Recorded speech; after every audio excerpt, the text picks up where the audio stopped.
idées fausses et reçues sur la pratique sportive. Je te dis tout maintenant.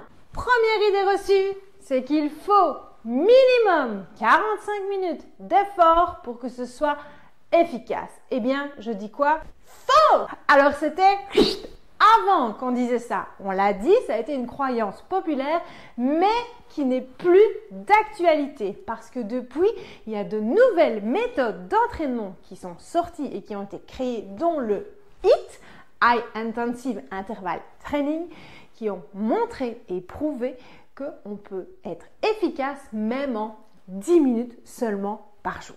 Alors, c'est quoi le HIIT? C'est un entraînement fractionné de haute intensité où on va aller booster son métabolisme et le perturber pour qu'il ne sache plus trop à quel sein se vouer et qu'il aille pomper un maximum d'énergie dans les réserves de graisse et de sucre stockées. Et comme on est en haute intensité, qu'on se donne à fond et que c'est dur sur un laps de temps très court, c'est très efficace parce qu'on va vraiment aller puiser l'énergie dans le gras. Par contre, il est vrai que pour le cardio de longue durée, là, effectivement, c'est à partir de 45 minutes qu'on commence à brûler et à être efficace. Donc, si on fait un cardio de longue durée, c'est-à-dire courir à une bonne cadence, une bonne intensité, où le cœur y pompe bien, effectivement, à ce moment-là, il faut 45 minutes d'effort pour que ce soit pleinement efficace. Mais en dehors de cela, on peut très bien faire du renfort musculaire, des hypopressifs, du HIIT, courir, un footing et que ce soit aussi efficace en une période très courte. Donc, stop à cette idée reçue numéro 1. Deuxième idée reçue, c'est qu'on peut cibler une zone pour perdre du gras ou mincir. Faux! Alors d'abord, pour perdre une zone, c'est du gras qu'on doit perdre. Alors comment voulez-vous qu'on perde du gras et qu'on dise à son métabolisme et à son corps, toc toc, je voudrais bien juste perdre là, mais pas là, et encore moins là. On est d'accord les filles, hein? Là c'est la zone où justement en général on ne veut pas trop perdre. Évidemment que quand on fait une perte de gras et une perte de poids, en plus malheureusement c'est la première chose qui part. C'est la poitrine, c'est là le gras où il est éliminé en premier à notre grand désespoir. Eh bien oui, on ne peut pas cibler une zone de perte de gras. Quand le métabolisme élimine, il élimine le gras de partout. On ne peut pas lui dire que c'est juste un seul endroit. Donc si on prend un régime restrictif où on fait attention à son alimentation, on va commencer à perdre de partout. Si on fait du HIIT ou un sport brûle-graisse, on va perdre de partout. Ce n'est pas parce qu'on fait que des abdos que la perte de gras va être focalisée ici. Donc, stop à cette idée-là. Par contre, ce qu'on peut faire, c'est tonifier et raffermir une zone en particulier. On peut tonifier le ventre, par exemple, en faisant spécifiquement des abdos. On peut développer et muscler, raffermir ses bras en ne faisant que des bras. Pareil pour les fessiers, etc. Mais ce qu'il faut savoir, c'est que pour chaque mouvement du corps, tout le corps travaille. Je vais te prendre un simple exemple, les abdos. Les abdos, c'est le centre de ton corps, d'accord? Eh bien, pour faire ça, j'ai mon abdos qui a travaillé. Pour bouger mon pied, hop, j'ai mon abdos qui a travaillé. Pour pincer quelque chose, mon abdos travaille. C'est très facile, je le sais comment. Un jour, malheureusement, je me suis déchiré un abdos.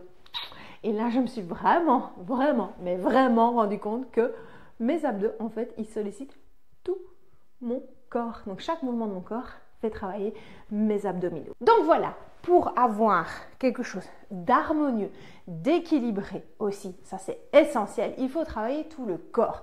Parce que si vous avez par exemple des fesses ultra développées, mais que vous n'avez pas des cuisses solides, ni des mollets solides, ni même des abdos solides et toniques, il va y avoir un déséquilibre complet. Et c'est là qu'on peut commencer à créer des blessures. Donc, essayez d'éviter au maximum les zones et les exercices ciblés. C'est bien d'en faire de temps en temps, mais attention de ne pas faire que ça. Troisième idée fausse, c'est plus j'en fais, plus je m'entraîne, plus j'aurai des résultats. Non, non et non. Ça, c'est faux. Essentiel de faire des jours off, des jours de repos. Moi, je préconise l'entraînement 3 à 5 fois semaine maximum, pas 7 jours sur 7. Première raison, c'est que votre organisme et votre corps a besoin de souffler, se reposer pour se recharger en énergie et éviter les blessures aussi. Ça, c'est très important parce que, évidemment, plus vous allez en faire, vous allez vous blesser et puis finalement, vous allez devoir arrêter net et plus rien faire pendant des mois. Donc, finalement, tout le travail sera perdu.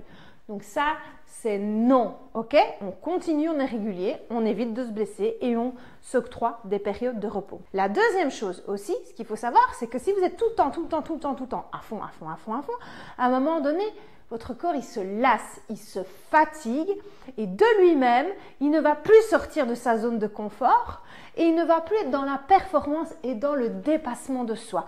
Et donc, du coup, on stagne et on n'a plus de résultats. Donc, ce qu'il faut, c'est recharger ses batteries, laisser son corps se reposer pour éviter les blessures et pour pouvoir se donner à fond le jour ou dans les séances qu'on fait. Si on est claqué et qu'on fait quand même la séance, finalement, c'est bien, mais elle sera contre-productive et elle ne sera pas pleinement efficace. Donc, octroyez-vous au moins 2 jours off. Et quand je dis jour off, c'est jour off. Ok? On se repose, on ne fait pas de sport, même pas de yoga, même pas du jogging, même pas de la natation. On ne sollicite pas trop ces muscles. Bon, maintenant, jardiner, etc. Oui, ça c'est bien, mais pas trop intensivement. Donc, on laisse leur corps récupérer pour qu'il reste pleinement efficace et pour avoir des résultats. Quatrième idée reçue, c'est qu'il faut absolument faire du sport le matin à jeun pour que ce soit efficace. Alors oui, le sport à jeun est efficace, effectivement. Surtout si on fait quelque chose de haute intensité, on va aller puiser dans les réserves, puisqu'on n'a rien remis comme réserve et comme carburant, et on va aller puiser plus pour tenir. Mais attention, on peut risquer aussi de se sentir mal, de faire des malaises, de pas être bien, et finalement c'est contre-productif. Donc déjà sur ce coup-là, c'est pas top, il faut vraiment avoir l'habitude et être capable de tenir. La deuxième chose, c'est aussi que ce qui compte, c'est de le faire. Donc, si vous vous mettez en tête que « Oh, j'ai pas pu le faire le matin à jeun, donc ça sert à rien. Je le fais pas. » Vous faites rien et donc aucun résultat, aucune efficacité et aucun résultat non plus sur votre santé. Donc ça, c'est à éviter. Ce qui compte, c'est de bouger. En fait, peu importe le moment, même si c'est pas à jeun, ça sera efficace. Ce qui compte, c'est de le faire et de bouger. On peut aussi, évidemment, le faire le soir. Mais attention le soir. C'est pas que c'est moins ou plus efficace, c'est pas ça le souci, c'est que chez certaines personnes, ça va les fatiguer très fort et ils vont dormir comme des gros bébés après et faire une bonne nuit. Et d'autres, par contre, ils vont être en pleine forme. Ils vont commencer à faire le ménage, etc. parce qu'ils vont déborder d'énergie et donc du coup, ils vont plus savoir dormir. Donc, à vous de voir un petit peu comment votre corps réagit. Cinquième idée reçue, il faut que ce soit dur, que ça fasse mal, que ce soit des vrais mouvements, qu'on transdébouline, qu'on ne sache plus marcher pour que ce soit efficace. Non, pas du tout. Mais bien sûr que non. Alors, d'abord, par rapport à la transpiration. Ça, c'est hormonal. Il y a des gens qui ne transpirent pas, même s'ils font un effort très intense. Et il y en a, ils font un tout petit effort et ils sont trempés. C'est purement hormonal. Ça n'a aucun gage par rapport à l'efficacité. La deuxième chose, c'est que si t'as pas mal, c'est pas efficace, t'as pas bien travaillé. Non plus, c'est pas vrai. Alors souvent on a des courbatures la première fois qu'on fait un exercice ou un mouvement parce que le corps il s'est pas habitué et on le sent très fort et là il fait wouh, alerte, j'ai mal. Et puis à force de répétition du même mouvement, les courbatures s'atténuent et diminuent. Mais c'est pas pour autant que c'est pas efficace. On continue de se muscler, on continue d'être dans l'efficacité. Et l'autre idée qui revient souvent, c'est que si on n'est pas en train de faire des abdos, ceux qui sont les pires, vous voyez, les crunchs là que je déteste et qu'il faut bannir. Oh, ça sert à rien, ça marche pas, c'est du bullshit, c'est des conneries ce que tu dis. Mais non, pas du tout. Les abdominaux hypopressifs, ceux simplement où on travaille en engageant le périnée, en vidant l'air, en plaquant le nombril dans le dos, en faisant une fausse inspire, en sortant les côtes et en rentrant le ventre, c'est hyper efficace. C'est pas spectaculaire, on n'a pas de transdégoulinance, on ne sue pas, on n'a pas l'impression que ça travaille, bien que ça travaille très fort et certaines le sentent extrêmement fort, mais pourtant ce sont les meilleurs abdos pour resserrer sa taille, faire rentrer son ventre et c'est beaucoup plus efficace que des crunchs Surtout si l'objectif c'est de affiner son ventre et faire rentrer son ventre et le raffermir. Les crunchs, c'est pas fait pour ça et c'est même très mauvais, donc à éviter et à ne pas faire parce que ça fait plus de dégâts que d'efficacité. Bon, en résumé, qu'est-ce qu'on fait pas, on fait quoi? En résumé, on bouge le plus possible avec du repos, d'accord?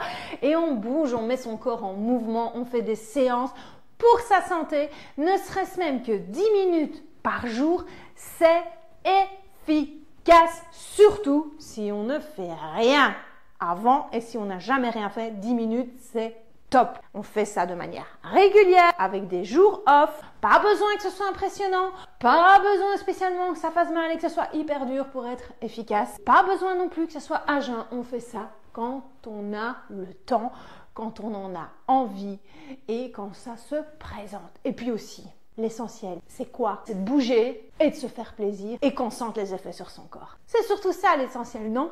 Voilà, j'espère que cette vidéo t'a plu. Si c'est le cas, eh bien, abonne-toi parce qu'il va y en avoir d'autres.